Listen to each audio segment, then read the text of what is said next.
اچھا، بہت سے سوال چہرے کے پردے کے بارے میں ہیں. بات یہ ہے کہ ایک حدیث ہے، استفت قلبک ولو افتوک، اپنے دل سے فتوا لو خواہ لوگ فتوا دے دیں. تو مجھ سے فتوا نہ لیں، جو مجھے سمجھ میں آتا تھا وہ میں نے آپ کو بتا دیا. کیونکہ کسی نے لکھا ہے کہ جو دو رائے پائی جاتی ہیں آپ دوسری رائے کے بھی دلائل دیں. میرے پاس تو کوئی دلائل نہیں ہے دوسری رائے کے، جس کے پاس ہیں وہ آ کے دے دے. میرے پاس جو دلائل تھے وہ میں نے آپ کے سامنے رکھ دیے. جو مجھ کو سمجھ میں آیا ہے میں اس پر عمل کر لیتی ہوں. لہذا ہر ایک کا معاملہ اس کے رب کے ساتھ ہے، اس لیے اس موضوع پر اس سے زیادہ مزید بحث کا فائدہ نہیں ہوگا. کسی نے لکھا ہے کہ مغرب میں چہرے کا پردہ کرنا تقریباً ناممکن ہے. اگر ہم کرتے ہیں تو اپنے آپ کو خطرے میں ڈالنے کی بات ہے، کیونکہ لوگ وہاں ایسے لباس سے خوف زدہ ہیں، اس لیے وہ بڑا سخت رویہ رکھتے ہیں جس کی وجہ سے باہر نکلنا مشکل ہے. ایسی حالت میں ہم کیا کریں؟ میں خود مغرب میں 4 سال یونیورسٹی میں پڑھی ہوں اور میرا یہی حلیہ ہوتا تھا جو یہاں ہوتا ہے. کوئی فرق نہیں تھا اس حلیے میں، نہ میں نے یہاں کہیں بہت زیادہ کیا نہ وہاں جا کے اس میں کوئی کمی کی. مجھے آج تک کوئی خطرہ نہیں ہوا، کوئی کمنٹ ان کی طرف سے نہیں سننا پڑا. ہاں سننا پڑا ہے تو وہاں بھی اپنے ہی پاکستانی بھائیوں سے سننا پڑا ہے، مسلمانوں سے سنا ہے. یہ سب وہم و گمان کی باتیں ہیں کہ خطرے میں ڈالنے کی بات ہے. کس خطرے میں ڈالنا ہے وہاں؟ اور پھر یہ ہے کہ لوگ ایسے لباس سے خوف زدہ ہیں. میں کبھی یہ نہیں تھا کہ میں لباس ایسا پہن کے کبھی گھر میں ہی بیٹھی رہی تھی. روزانہ یونیورسٹی میں جاتی تھی، بازار سے گزرتی تھی، مالز میں جاتی تھی، جہاں کہیں ضرورت کا کوئی کام ہوتا. ٹریولنگ بھی وہاں بہت کی ہے، واک بھی وہاں بہت کی ہے، اکیلے بھی سفر کیا ہے، اکیلے بھی واک کی ہے بہت، یونیورسٹی سے گھر اور گھر سے یونیورسٹی. کیونکہ جب ہماری بچی پیدا ہوئی تو ہم دونوں ہسبینڈ وائف جو تھے باریاں دیتے تھے. ایک جاتا تھا یونیورسٹی، وہ آتا، دوسرا جاتا، تو ہم اکٹھے نہیں جا سکتے تھے. تو مجھے تو کبھی کوئی خطرہ محسوس نہیں ہوا. اور پھر صرف یہ نہیں کہ کسی ایک مخصوص ایریے میں، بہت سارے شہروں میں جانا ہوا. یہ سب اپنے دل کے خوف ہیں جو باہر آتے ہیں. جب دل کنونس ہو جائے تو کوئی خوف نہیں رہتا. اب آپ دیکھیے کہ ایک ہے محرم، ایک ہے نامحرم. موٹی سی نامحرم کی ڈیفینیشن یہ ہے کہ جس سے نکاح ہو سکے عورت کا، جس سے عورت کی شادی ہو سکتی ہے نا، وہ عورت کے لیے ایک لحاظ سے خطرے کی ہی جگہ ہے اس کی عزت و عصمت کے اعتبار سے. لہذا اسلام نے عورت کو پروٹیکٹ کیا ہے کہ ایسے لوگوں کی نظروں میں نہ آئے، ایسے لوگوں کے پاس نہ جائے کہ جہاں اس کی عزت پر کوئی حرف آئے، یا اس کو کوئی بلیک میل کرے، یا اس کو کوئی ہراسمنٹ ہو. آپ کو پتا ہے کہ اس وقت ویسٹ میں جو ہو رہی ہے تحقیق کے عورتوں کے اوپر جو سیکشل ہراسمنٹ ہے، اور جس میں اوپر سے نیچے تک کے آفیسز، نام لینے کی ضرورت ہی نہیں ہے، سب کو معلوم ہے اسکینڈل جو اخباروں وغیرہ میں آتے رہے ہیں. تو اس پہ باقاعدہ ریسرچ ہو رہی ہے. اور پچھلے دنوں ایک اخبار میں نے پڑھا تھا، وہ اخبار رکھی بھی تھی کہیں کہ میں اس موقع پہ آپ کو اس کی ہیڈ لائنز ہی کم از کم دکھاؤں گی. پورا سروے تھا وہ پاکستانی اخبار میں، یہاں بھی جو آفیسز وغیرہ کی جہاں عورتیں مرد اکٹھے کام کرتے ہیں وہاں کی جو صورتحال ہے. تو اس میں الٹیمیٹلی یہی ایڈوائز کیا جا رہا ہے، حل یہ نکالا جا رہا ہے کہ عورتیں سادہ لباس پہنیں، عورتیں خود کو ڈھانپیں، عورتیں یہ ایکسپوز نہ کریں، عورتیں یہ نہ کریں. تو اسلام ہی کے اوپر سارا اعتراض کیوں ہے کہ اگر اس نے عورت کو زینت سے منع نہیں کیا، یہ نہیں کہا کہ زینت کرو نا، یا اسے خوبصورت بننا نہیں چاہیے، اس کی اس حص کو دبایا نہیں، صرف چینلائز کیا ہے، لمٹس میں رکھا ہے. اسی لیے تو دیکھتے ہیں کہ حضرت اسامہ کو جب چوٹ لگتی تو حضور فرماتے ہیں کہ اسامہ بیٹی ہوتا ہم اس کو اچھے کپڑے پہناتے، اچھا زیور پہناتے. قرآن پاک میں آگے آپ پڑھیں گے کہ افمن ینشأ فی الحلیۃ، عورت کی صفت کیا ہے؟ وہ جو زیورات میں پالی جاتی. نہ زیور منع ہے، نہ کپڑا منع ہے، نہ میک اپ منع ہے، جب تک لمٹس میں ہو. انسان لمٹ کراس کرنا صرف اس لحاظ سے نہیں کہ تبرج میں، بلکہ مال کے اعتبار سے بھی آپ دیکھیں کہ ایک شخص کی وسعت نہیں ہے 100 روپے کی کریم خریدنے کی بھی، لیکن آپ نے دیکھا کہ سینکڑوں اور ہزاروں روپے، کروڑوں روپے ہمارے ملک کے زر مبادلہ کے صرف مہنگا میک اپ خریدنے میں استعمال ہو جاتے. ہمارے جیسا مقروض ملک کروڑوں ڈالر صرف کس پہ خرچ کرتا ہے؟ میک اپ کے سامان پر، اور وہ سب بہانے کے لیے. یعنی صفائی ستھرائی اور اپنے آپ کو سنوارنا حدود کے اندر، لمٹس کے اندر، یا ہر عورت کا حق ہے. اور جائز طریقے سے اگر عورت یہ اپنا حق پورا کرتی ہے تو یہ اس کے لیے عبادت بھی ہے. اللہ تعالیٰ خود خوبصورت ہے، خوبصورتی کو پسند کرتے ہیں. ان اللہ جمیل یحب الجمال، جمال اللہ تعالیٰ کو پسند ہے. اللہ تعالیٰ نے طرح طرح کی خوبصورت چیزیں پیدا کی. خوبصورتی اختیار کرنا منع نہیں، لیکن ایسی خوبصورتی جو انسان کو فتنے میں مبتلا کرے اور معاشرے کے اندر بے چینی پیدا کرے، اسلام اس چیز کا قائل نہیں۔ اب دیکھیے کہ کسی بھی چیز پہ پابندی کیوں لگائی گئی ہے۔ میں نے آپ کو ایک دفعہ بتایا تھا مقاصد شریعہ۔ مقاصد شریعہ کیا ہے؟ انسان کی جان کی حفاظت ہو، مال کی حفاظت ہو، عقل کی حفاظت ہو، عزت کی حفاظت ہو اور دین کی حفاظت ہو، ٹھیک ہے نا؟ اور یہ ساری چیزیں انسان کا حق ہے۔ زندہ رہنا بھی حق ہے، عزت بھی انسان کا حق ہے، اسی طرح دین بھی حق ہے، ایسے ہی مال بھی انسان کی ضرورت ہے، اور یہ سب کچھ انسان کے پاس ہونا چاہیے۔ کوئی ایسی چیز جو اس سے یہ حق چھینے، اسلام اس کو روکتا نہیں، یہ نہیں کرو۔ اس لیے چوری کو حرام کیا، ڈاکے کو حرام کیا، زنا کو حرام کیا، شراب کو حرام کیا، تبرج کو حرام کیا کہ عورت اپنی زیب و زینت ظاہر کرے۔ کیوں؟ اس لیے کہ اس میں کیا کیا نقصان ہے۔ مثلاً آپ دیکھیں کہ دین کا نقصان ہے، اللہ تعالیٰ نے منع کیا اور ایک عورت وہ کرتی ہے تو دین کا نقصان ہے، آخرت میں پوچھی جائے گی۔ مال کا نقصان ہے، جتنا اوپر لگانے کے لیے پیسہ ضائع ہو رہا ہے اتنا اندر کھانے کے لیے بھی استعمال کر لیں تو سکن بہت اچھی ہو جائے گی اگر پراپر بیلنس ڈائٹ ہوگی تو۔ اس کی طرف ہماری کتنے فیصد کی توجہ ہے کہ ہماری بچیاں پراپر ڈائٹ لیں؟ وہ تو ڈائٹنگ کرنی ہے، اس لیے وہ تو ویسے ہی منع ہے۔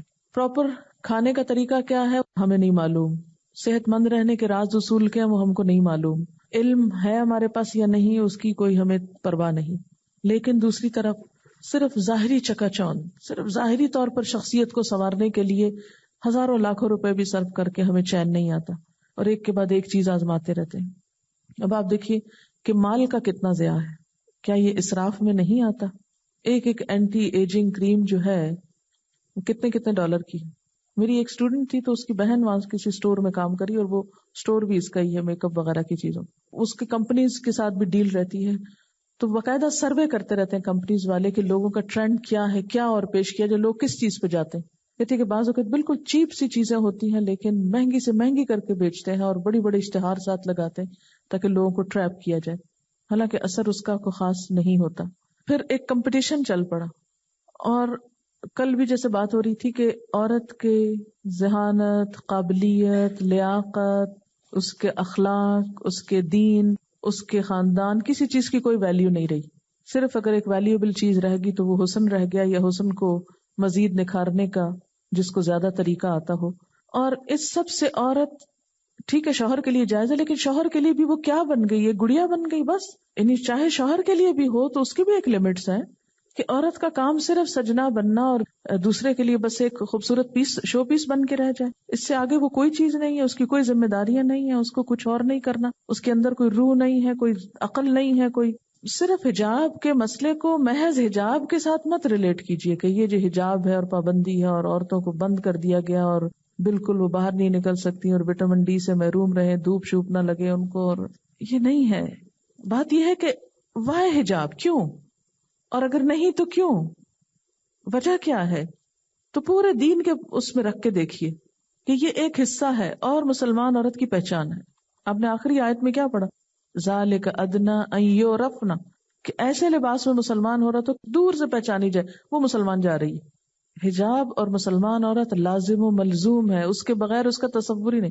یعنی عورت کے اسلام کا تصور کس کے ساتھ ہے؟ اس کے ڈریس کے ساتھ ہے۔ اس کا یہ مطلب نہیں کہ صرف ڈریس آپ پہن لیں اور باقی اندر سے کالے رہیں، نہیں، اندر کو بھی صاف کرنے کی ضرورت ہے کیونکہ وہ تو مقصود ہے، لیکن جتنا وہ اندر ضروری اتنا باہر یہ بھی ضروری ہے۔ مثلاً ایک آپ بہترین قسم کا کھانا کھا رہے ہیں لیکن جس برتن میں کھا رہے ہیں وہ باہر سے میلا ہے تو آپ نہیں کھا سکتے کھانا۔ اسی طرح بہترین قسم کا برتن ہے، خوبصورت ترین، لیکن جو کھانا ہے وہ بدمزہ ہے، آپ نہیں کھا سکتے۔ تو کھانے کے لیے کیا ضروری ہے؟ دونوں ہی چیزیں صاف ہو، باہر کا برتن بھی صاف ہو اور اندر کی چیز بھی صاف ہو۔ اسی طرح دین بھی ہم سے کیا مطالبہ کرتا ہے کہ ہم باہر سے بھی مسلمان نظر آئے اور اندر سے بھی مسلمان ہوں۔ کہیں یہ نہیں کہا گیا کہ صرف دل کا پردہ ہوتا ہے اور ظاہر نہ کرو، اور کہیں یہ نہیں کہا گیا ظاہر تو کر لو اور دل بے ایمان رکھو، نہیں، دونوں چیزیں ساتھ ساتھ چلنی چاہیے۔ اب مثلاً آپ دیکھیے کہ جیسے شراب کے بارے میں بھی لوگ کہتے ہیں کہ کہاں لکھا ہے حرام ہے، جیسے یہ پردے کے بارے میں طرح طرح کی حجتیں ہوتی ہیں، ایسے شراب کے بارے میں بھی حجتیں ہوتی ہیں۔ میں ایک چھوٹا سا واقعہ آپ کو پڑھ کے سناتی ہوں، اور شاید ایک یہی واقعہ شراب کی حرمت کے لیے کافی ہے۔ کوئی قرآن کی آیت نہ سنائی جائے، کوئی حدیث نہ سنائی جائے، صرف آپ اپنی عقل سے فیصلہ کر لیجئے. میں ایک شریف آدمی ہوں. چند غلط قسم کے دوستوں کی رفاقت سے شراب پینے کا اتفاق ہوا. اس درمیان بدقسمتی سے اپنی 17 سالہ بچی سے بدفعلی کا مرتکب ہوا. 4 مہینے گزرنے کے بعد معلوم ہوا کہ بچی حاملہ ہے. میں نے خود بچی سے پوچھا، باپ نے خود بچی سے پوچھا تو بچی نے بتایا کہ یہ آپ کا کام ہے. آپ یقین کریں، یہ تحریر اس شخص کی لکھی ہوئی ہے جو میرے سامنے اس وقت. آپ یقین کریں صرف مجھے اتنا پتا ہے کہ میں نے کچھ شرارت کی، مگر یہ کس طرح ہو گیا مجھے کچھ یاد نہیں. یہ مجھے ہوش آنے پر میری بچی نے بتایا. اماں پوچھتی ہے، سوال ہے، میرے شوہر نے میرے بچی کے ساتھ زیادتی کی نشے کی حالت میں. اس بچی کے علاوہ 4 چھوٹے بچے ہیں. شوہر کے علاوہ کوئی ہمارا خیال کرنے والا نہیں. بنوری ٹاؤن والوں نے فتویٰ دیا کہ عورت ہمیشہ کے لیے حرام ہو گئی ہے، فوری طور پر عورت کو طلاق دے دیجیے، یعنی بیوی کو. آپ صرف مجھے اتنا بتائیں کہ اسلام فطری دین ہے. قصور نادانی میرے شوہر کی اور سزا مجھے کیوں دی جا رہی ہے؟ چھوٹے بچوں والی ماں طلاق لے کر اس دور میں کیا عزت کی زندگی گزارے گی؟ میرا اور شوہر کا اتنے سالوں کا ساتھ ہے، کیا اس وجہ سے ٹوٹ جائے گا؟ آپ بتائیے. صرف ایک واقعہ، آپ اپنی عقل سے فیصلہ کر لیں کہ شراب حلال ہے، ہونی چاہیے حلال جو کیے ہوئے ہیں لوگ، اس لیے کہ عقل کا نقصان ہے. حلال حرام کی تمیز مٹ جاتی ہے. اسلام نے جس چیز پر بھی پابندی لگائی ہے وہ کسی ضد میں نہیں لگائی، کسی کو ستانے کے لیے نہیں لگائی، کسی وجہ سے لگائی. کبھی بھی کوئی آپ کو یہ کہے یہ کیوں اور وہ کیوں، تو صرف کیوں کا جواب، کسی درخت کا پتا سوکھ گیا تو آپ یہ نہ کہیے کہ پتا کیوں سوکھ گیا، یہ دیکھیے کہ وجہ کیا ہے، موسم تو نہیں خزاں کا. کبھی فیصلہ نہ کیجیے کسی بھی حکم پر اسلام کے بدگمان یا بدظن نہ ہوئیے، یہ دیکھیے کیوں. 5 مقاصد شریعہ کو سامنے رکھیے. کوئی بھی چیز جس سے حرام کیا گیا ہے، روکا گیا ہے، یا جس کو حلال کیا گیا ہے، اس کے پیچھے 5 وجوہات ہیں کہ دین ہماری عزت بچانا چاہتا ہے، مال بچانا چاہتا ہے، عقل کو سنبھالنا چاہتا ہے، جان کو بچانا چاہتا ہے. قتل کیوں حرام کیا گیا؟ جان بچے. رشوت کیوں حرام؟ ڈاکہ کی چوری کیوں حرام کیا گیا؟ مال بچانا چاہتا ہے. تو حجاب کیوں؟ عورت کی عزت بچانا چاہتا ہے. اور اسی طرح جان کیوں؟ جان اس لیے کہ آپ کو پتا ہے کہ بہت سے قتل کس لیے ہوتے. آپ کبھی سروے کر کے دیکھ، قتل کی وجوہات معلوم کیجیے، اس میں سے ایک بڑا پروپورشن کیا ہوگا؟ جیلسی. ایک چاہتا ہے اس لڑکی سے میں شادی کروں، دوسرا کہتا ہے میں بھی اسی سے ہی کروں گا، وہ اس کو مار ڈالے. جس طرح حابیل قابیل کے واقعے میں یہی وجہ بتائی جاتی. جو بھی قیمتی ترین چیز ہوتی ہے اسلام اس کو سنبھالنا چاہتا ہے. تو بات میں یہ کر رہی تھی کہ جو محرم اور نامحرم کی جو پہچان دی گئی ہے بنیادی طور پر وہ کیا ہے کہ قریبی رشتوں کو اللہ تعالیٰ نے محرم کر دیا، حرام کر دیا کہ تم حرمت علیکم امہاتکم و بناتکم، اور وہ جو 5ویں پارے کے آخر میں آتا ہے یہ عورتیں تم پہ حرام ہیں. کیوں؟ تاکہ یہ عورتیں محفوظ رہیں، ورنہ اپنے باپوں اور بھائیوں کے ہاتھوں محفوظ نہ رہیں، جیسے ویسٹ میں ہو رہا ہے. انسسٹ جو ہے وہاں، اور ہمارے یہاں بھی ڈھکے چھپے، اللہ کی پناہ، جو بہت ساری کچی بستیوں وغیرہ کے واقعات اگر آپ سننے کو دیکھیں تو روح کانپ اٹھتی ہے. اب یہ ہے کہ مرد اور عورت کو تنہائی میں ملنے سے کیوں روکا گیا؟ عورت کو محفوظ رکھنے کے. مرد کا کیا جاتا ہے؟ کیا نقصان ہو جائے گا زیادہ سے زیادہ؟ اس کا نقصان تو عورت کا ہوتا ہے نا. تو جس چیز کے چرائے جانے کا ڈر ہو اسی کو پروٹیکٹ کیا جاتا ہے. تو یہ ظلم نہیں ہے ہم پر. اچھا، دوسری صورت کیا ہو سکتی تھی؟ یہ ہو سکتی تھی کہ ہم کو بھی مردی بنا دیا جاتا اور نہ ہمارے اندر نزاکت ہوتی، نہ لطافت ہوتی، نہ حسن ہوتا، نہ کچھ اٹریکشن ہوتی. تو پھر زندگی میں کیا حسن ہوتا؟ وجود زن سے ہے تصویر کائنات میں رنگ. دنیا کی رونق ہے عورت، لیکن یہ رونق ہر ایک کے لیے نہیں ہے. یہ رونق محفوظ رونق ہے. یہ خوبصورتی وفا کے اندر ہے، حیا کے اندر ہے، اور یہ ہر عورت کا رائٹ ہے. یہ حجاب جو ہے یہ مصیبت نہیں ہے، یہ رائٹ ہے عورت کا کہ خود کو پروٹیکٹ کرے. کون ہوتا ہے کوئی، چاہے میرا باپ ہو یا شوہر ہو یا کوئی اور ہو، جو مجھے میرے اس حق سے روکے؟ عورتیں ہر طرح کے حقوق کا مطالبہ کر رہی ہیں، لیکن اپنے آپ کو ڈھانپنے کے حق کا مطالبہ کوئی نہیں ہے. جیسے کل بھی میں نے مثال دی تھی کہ ایک پاؤ گوشت تو ڈھانک کے رکھتے ہیں ہم، مکھیاں نہ بیٹھے اس پر، اور لوگوں کی خبیث نظریں ہم پہ پڑے اور ہم کو حق نہ دیا جائے کہ ڈھانپ کے خود کو رکھیں، چھپا کے رکھیں. تو یہ اصل میں سوچ کی بات ہے. اچھا، اب آپ دیکھیے کہ اللہ تعالیٰ نے، میں کل بھی جا کے غور کر رہی تھی اس کو، کہ اتنے سخت لفظ کیوں آئے ہیں دیور کے بارے میں. اور اس لیے کہ شوہر کا دل بھی اپنے بھائیوں کے بارے میں بہت حد تک نرم ہوتا ہے اور کنسیڈریٹ ہوتا ہے، اور پھر اس میں خطرہ بھی ہوتا ہے بعض اوقات. جیسے کل بھی وہ واقعہ آپ نے سنا تو اس میں بھی دراصل عورت ہی کو پروٹیکٹ کیا، عورت کو آزادی دی گئی. اور یہ جو کل کمبائنڈ فیملی سسٹم کی بات ہو رہی تھی، اسلام مل جل کر رہنے سے منع نہیں کرتا، لیکن پرائیویسی لازم ہے. بالکل حق نہیں ہے نامحرم کسی رشتہ دار کو کہ وہ بغیر اجازت یا بغیر شوہر کی موجودگی میں، چاہے وہ دیور ہی کیوں نہ ہو، یا بغیر اجازت وہ انٹروڈ کرے کسی کے کمرے میں یا بیڈ روم میں یا لیونگ روم میں یا لیونگ ایریا میں. اگر آنا ہو، کیا کہا گیا، اجازت لے کر آؤ تاکہ عورت کی اپنی آزادی رہے. اور اگر عورت نکلتی ہے تو ان لمٹس کے ساتھ نکلے تاکہ نہ ستائی جائیں، اپنا آرام سے آسانی سے کام کر لیں اور وہ ایسے جھمیلوں میں نہ پڑیں. آپ دیکھیں کہ جب کسی بھی لڑکے اور لڑکی کی انوالومنٹ ہوتی ہے ناجائز طریقے سے، چاہے چھوٹے لیول کی ہو یا بڑے، یا ٹیلی فون پہ ہو یا ویسے، تو آپ دیکھیے کہ کام سے دھیان کتنا بٹ جاتا ہے، پڑھائیاں چھٹ جاتی ہیں بچوں کی کیونکہ دھیان کہیں اور لگ گیا. گھروں میں پھر فساد شروع ہو گئے، ماں اپنے بھتیجے کے ساتھ بیانا چاہتی، وہ اس کے ساتھ بیانا چاہتا ہے. اب وہ چپکلس چل رہی ہے، لڑائیاں جھگڑے آپس میں، گھر میں چک ہو رہی ہے روز، ہم وہاں رشتہ نہیں دیں گے، وہ ہمارے لیول کا نہیں، وہ ہماری برادری کا نہیں ہو. یہ جتنے بھی ہمارے ہاں اس قسم کے نفسیاتی مسئلے پیدا ہو گئے، کبھی سوچا ہم نے کہ اس کے پیچھے وجہ کیا تھی؟ ہم نے خود اللہ کے قانون پامال کیے، توڑے روندے، اور بعض اوقات بے سمجھی میں جب ماں باپ تنگ آ کے ایسی بچیوں کی شادیاں کر دیتے ہیں، چند دن کے بعد واپس آ جاتی ہیں کہ اب رہ نہیں سکتے وہاں. ماں باپ کو تو پہلے ہی پتا تھا نہیں رہ سکتے، لیکن اب بضد ہیں کہ وہیں جانا ہے. تو جب سے ہمارے ہاں یعنی مسلمان معاشرے کے اندر یہ ساری حدود ٹوٹی ہیں، کیا مسائل کم ہوئے ہیں یا بڑھے ہیں؟ بڑھ گئے ہیں، بے تحاشا بڑھ گئے، نفسیاتی مریض بنتے چلے جا رہے ہیں. اچھا، پھر آپ دیکھیں بہت سی خواتین کو پریشانی ازدواجی زندگی میں کیوں ہوتی ہے؟ اس لیے کہ شوہر ان کو چھوڑ کر اوروں کی طرف مائل ہو گئے. ایک میں انٹرسٹ شو کیا، اس کو بیاہ لائے، اب وہ نظروں سے اتر گئی، شوق پورا ہو گیا، اب وہ اندر کی خباثت تو جا نہیں رہی، اب وہ کسی اور کی تلاش میں نکل کھڑے ہوئے. اور پھر یہ کہ سستا ہے، عام ہے سب کچھ. تو ہمیں اس پر پوری ہمدردی سے غور کرنا ہوگا، اعتراض یا نفرت یا ایک ریزسٹنس کے اس کے ساتھ نہیں، کیونکہ اتنا زیادہ پروپیگنڈا ہو چکا ہے حجاب کے خلاف کہ ہم خود سننے کو تیار نہیں ہوتے کہ کوئی یہ کہے تو صحیح. اور احساس یعنی بڑی ہمدردیاں جیتی گئی ہیں نا عورت کی کہ یہ تم پہ ظلم ہو رہا ہے، تم کو باندھ کے اور اندر چھپا کے. باہر آؤ بھی، کس کے لیے باہر آؤ؟ ہمیں کیا ملے گا اس باہر آنے سے؟ چند تعریفی نظریں، اس سے کیا ملے گا؟ یعنی جب کوئی شخص اپنے آپ کو لوگوں کے لیے خوبصورت بنا کے مارکیٹ میں گھماتا ہے، حاصل کیا ہوتا ہے؟ غور تو کریں ہم. اللہ کی رضا، جنت. وہ تو حدیث صاف بخاری مسلم کی جنت کی خوشبو حرام کر دی گئی مائلات اور ممیلات کے لیے، جو خود بھی مائل اور دوسروں کو مائل کریں.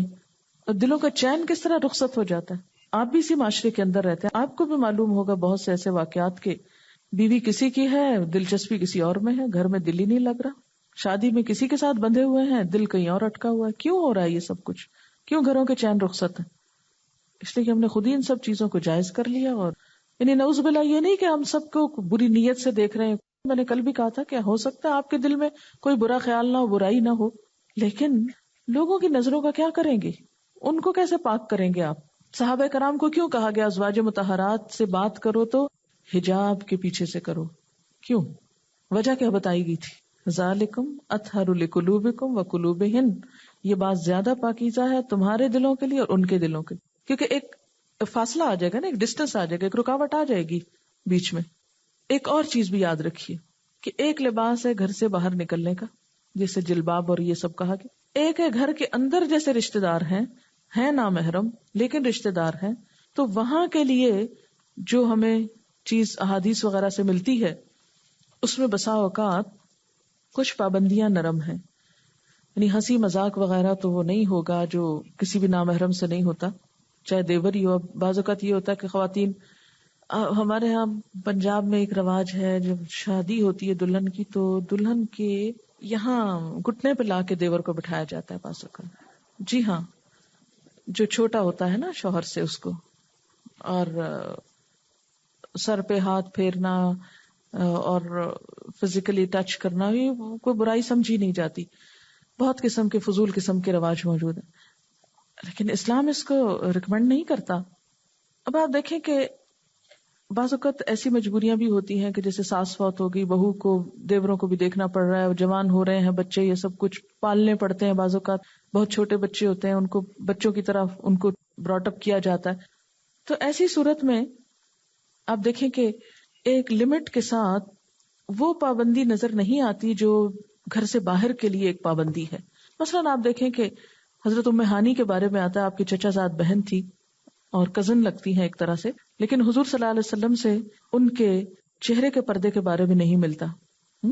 اس سے کیا پتہ چلتا ہے کہ جیسے گھر کے اندر ہیں اور عمر رسیدہ ہیں، یعنی ایک تو نا ینگ گرلز ان کا اور طرح کا ہوگا، لیکن جو بڑی عمر کی خواتین ہیں ان کا اور ہوگا. تو اس میں کہ حیا کے دائرے میں رہتے ہوئے اگر یعنی کہ رشتہ داروں کے اندر بالکل ہی کاٹ کے نہ رکھ دیا جائے، بالکل ہی ایک دوسرے سے میل ملاپ نہ چھوڑ دیا جائے، لیکن یاد رکھیے کہ نامحرم بہرحال چاہے کزنز ہی ہوں، میک اپ اور جیولری اور خوبصورت لباس اور اس کے ساتھ نہیں، گھر کے اندر ایک معمولی چادر کے ساتھ جیسے جو سی تھرو نہ ہو، جو سب کچھ ظاہر نہ کرتی ہو، تو اس میں جیسے کھانا رکھ دیا، رشتہ دار کوئی آیا ہے یا سرو کر دیا یا اٹھا دیا ہے، تو اس میں ایک حد تک گنجائش نکلتی ہے. پھر اسی طرح حضرت اسماء جو تھی وہ حضور صلی اللہ علیہ وسلم کی سالی تھی، حضرت عائشہ کی بہن تھی، تو ان کے بارے میں بھی آتا ہے کہ وہ حضور صلی اللہ علیہ وسلم کے سامنے چہرہ اور ہاتھ جو تھے وہ کھلے ہوتے تھے آخر وقت تک.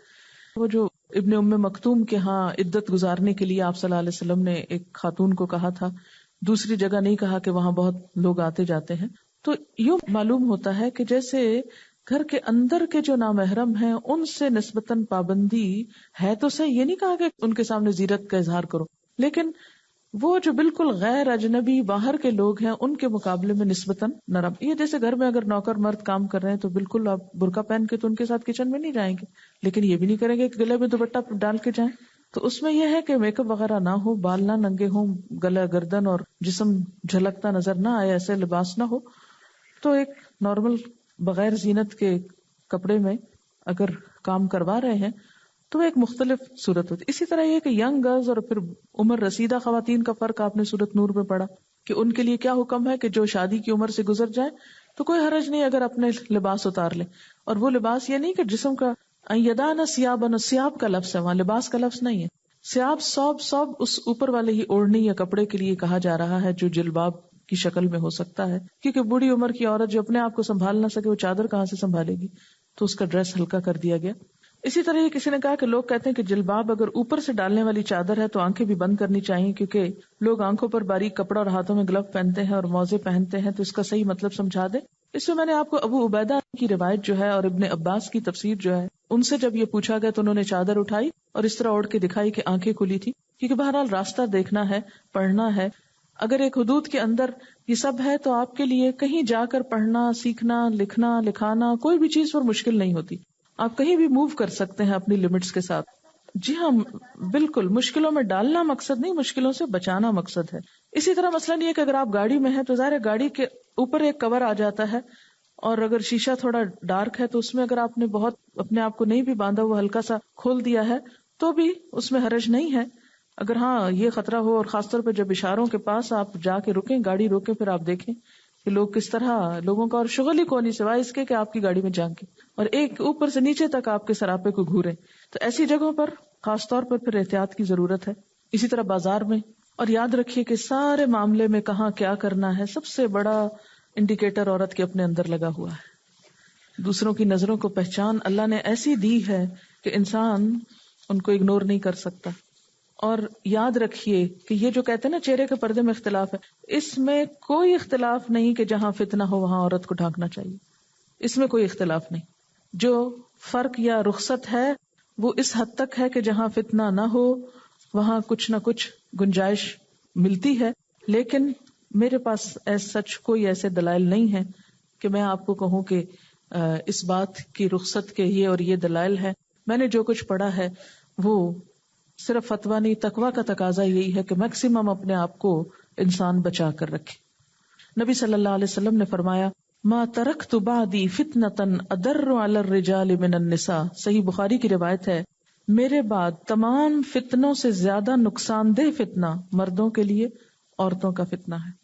آپ سب اسی معاشرے کے رہنے والے، آپ نے کبھی دیکھا نہیں کہ بازار میں کئی دفعہ گزرتے بھی غور کیا نا کہ بعض عورتیں محض ہنس ہنس کے دکانداروں سے بات کرتی کہ سودا سستا کر دے.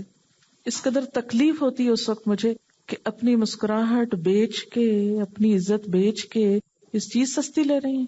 اس چیز کی کیا اہمیت ہے کہ جس میں 1-2 روپے کم ہو جائیں گے. بعض اوقات عجیب و غریب قسم کے نظارے نظر آتے ہیں. اور پھر کیا ہم اپنے بھائیوں کے لیے، اپنے شوہروں کے لیے چاہیں گے کہ ان سے دوسری عورتیں آ کے اس طرح کے ہنسی مذاق کریں؟ ہرگز نہیں، کوئی عورت یہ پسند نہیں کرتی. تو پھر ایسی ہوچی حرکتیں، اور خاص طور پر حجاب پہن کر ایسی حرکتیں کرنا کس قدر تکلیف دہ چیز ہے. ایک اور حدیث ہے ترمذی کی، ان المرأة عورة فإذا خرجت استشرفها الشيطان وأقرب ما تكون برحمة ربها وهي في قعر بيتها. عورت سطر ہے، ان المرأة عورة، عورت کا معنی پیچھے پڑھا تھا نا، خطرے کی چیز اور خلل والی. جب وہ باہر نکلتی ہے تو شیطان اسے تاکتا ہے، یعنی شیطان پیچھے لگ جاتا ہے تاکہ اسے اپنا آلہ کار بنائے. اور اللہ کی رحمت سے قریب تر وہ اس وقت ہوتی ہے جب وہ اپنے گھر کے کسی گوشے میں ہوتی ہے، یعنی جہاں وہ محفوظ ہوتی ہے. پھر آپ دیکھیں کہ وہ کہتے ہیں نا، وہ ایک شخص نے نکاح کا پیغام کہیں بھیجا تو آپ صلی اللہ علیہ وسلم نے اس سے پوچھا کہ کیا تم نے اس کو دیکھا ہے؟ اس نے کہا میں نے دیکھا نہیں. آپ نے کہا جاؤ اسے دیکھو. وہ پہنچے اور انہوں نے کہا کہ میں دیکھنا چاہتا ہوں. انہوں نے کہا کہ نہیں، کیا اللہ کے رسول صلی اللہ علیہ وسلم نے کہا ہے؟ اگر انہوں نے کہا ہے تو میں دیکھنے دوں گی، ورنہ اگر وہاں سے رخصت نہیں تو میں دیکھنے نہیں دے سکتی. یہ تھا عورتوں کا ایمان. اگر وہ بازار گھوم پھر رہی ہوتی تو دیکھ لیتے کہیں بھی. میں اس بات پہ بہت سوچتی ہوں کہ کوئی بھی شخص، کوئی بھی عورت جب نماز پڑھتی ہے، روزہ رکھتی ہے، ذکر کرتی ہے، دنیا بھر کے کام کرتی ہے، تو یعنی نیکی کے جیسے اس کو کوئی کچھ نہیں کہتا.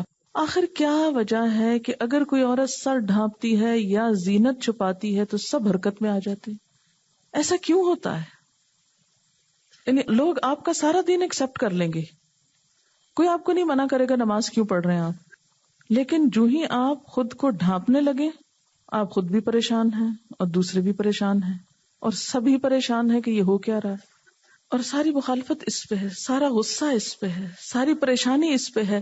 حالانکہ اگر ہم واقعی معاشرے کے خیر خواہ ہیں، اگر ہم معاشرے کی بھلائی چاہتے ہیں، اگر ہم معاشرے سے یہ سارا انجسٹس ختم کرنا چاہتے ہیں، تو ہو نہیں سکتا جب تک ہم اللہ تعالیٰ کے دیے ہوئے اصولوں کو لینا اور ان کو صرف یہ کہہ کے رد کر دینا کہ یہ ایک انسان کی تفسیر ہے اور یہ ایک انسان کی بات ہے. اللہ کو کیا جواب دیں گے؟ اس کا حل صرف یہ کہ اپنے اندر اتنا ایمان اور کرج پیدا کریں کہ پہاڑ بھی آپ سے ٹکرائیں تو وہ ٹوٹیں، آپ نہ ٹوٹیں. جو قرآن میں ہے بتا دیا گیا، آگے سب کا حساب اللہ کے ساتھ ہے. اگر جواب ہے اس کے پاس دینے کے لیے تو جیسا چاہیں کریں. جتنا زیادہ دل میں اللہ کا خوف اور ایمان آئے گا اتنے ہی یہ سب مشکلیں آسان ہو جائیں گی. لوگوں کی نظریں کیا چیز ہیں؟ لوگ کون ہیں ہمارے؟ کیا بگاڑ لیں گے ہمارا؟ اگر میرے طرف کوئی گھور کے دیکھتا ہے یا میری طرف کوئی بری نظر سے اگر کوئی میری عزت نہیں کرتا، سو وٹ، اس سے کیا نقصان ہے میرا؟ ساری دنیا بھی مخالف ہو جائے میری تو میرا کیا بگڑتا ہے؟ کچھ بگڑتا ہے؟ کیا لکھا ہوا ہے سورۃ یاسین کے شخص کے واقعے میں؟ یا لیت قومی یعلمون بما غفر لی ربی وجعلنی من المکرمین. ہم کو یہی فکر ہے نا کہ ہماری عزت نہیں کرے گا کوئی، لیکن اللہ کے پاس جو عزت ہے جو کبھی ختم ہونے والی نہیں. وآخر دعوانا ان الحمد للہ رب العالمین.